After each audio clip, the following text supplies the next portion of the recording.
Helle muziek, snelle attracties en miljoenen leegjes. Het zijn de ingrediënten die de kermis nog voor veel mensen zeer aantrekkelijk maken. Maar er zijn er ook zat mensen die dat te veel prikkels vinden. En daarom wordt er op steeds meer plekken een prikkelarme kermis georganiseerd. Hey, you keeping your girlfriend satisfied? De uitbater van de poetsauto's en Ruiver was het net even vergeten. De helle muziek klonk om 2 uur nog steeds over het kermisterrein. Maar al snel werden ook de poetsauto's veel stiller dan normaal. Deze woensdagmiddag op een kermis in Ruiver is er sprake van een prikkelarme kermis. Een initiatief dat op veel plaatsen al navolging heeft gekregen. Anderhalf uur is er even op de Ruiverse kermis geen herrie meer.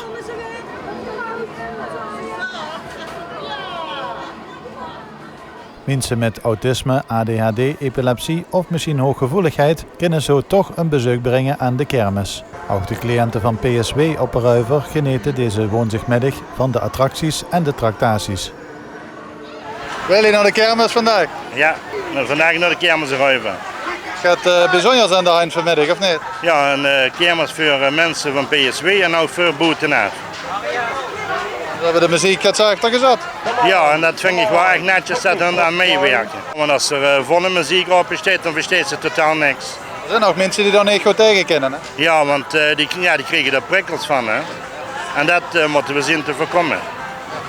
Dus nu kunnen ze toch naar de kermis? Ja, gelukkig wel. Het idee voor de prikkelarme kermis in Ruiver komt ook van de cliënten van PSW af. Zij stelden het voor en de kermisexploitanten doen er geen aan met. Ja, de muziek wat zachter en de verlichting wat rustiger maken en geen rookmachines en blitslichten en zo. Het wordt al op heel veel plaatsen georganiseerd. Ja. Roosendaal, Tilburg, het zal wel behoefte aan zijn. Ja, zeker is het nodig. Ja, en ik vind het een erg goed initiatief dat de cliënten dat zelf gevraagd hebben via de gemeente en de exploitanten.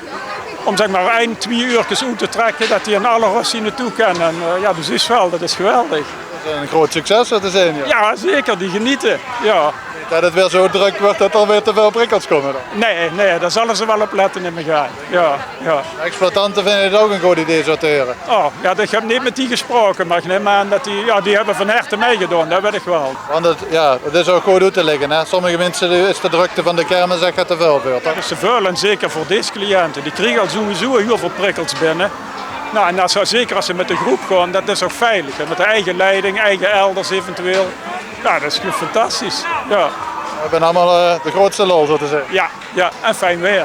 Ik werk ook via PSW. En daar kan ik fijn mee naar de kermis, want zo'n dag met hun christenen meer. Dat denk ik, hè. Ga je ze nog ergens in? Ja, naar Botsauto's. Ja. Gaan we dat in de gaten houden. Veel plezier. Dankjewel en een fijne dag.